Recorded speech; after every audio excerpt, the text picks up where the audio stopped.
मित्रांनो, तुम्हाला प्राप्त झालेलं अन्न हे साधारण समजून ते कधी वाया घालवू नका. कारण शास्त्र असं सांगतं की अन्न हे ब्रह्मरूप आहे. म्हणून तुमची भूक भागल्यानंतर राहिलेलं अन्न हे टाकून न देता एखाद्या याचकाला देऊन त्याला तृप्त करा.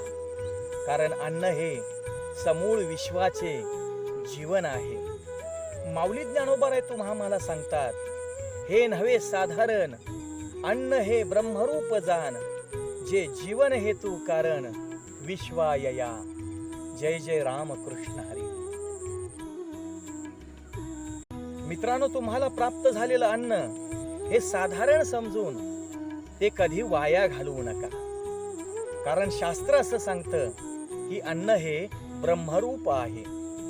म्हणून तुमची भूक भागल्यानंतर राहिलेलं अन्न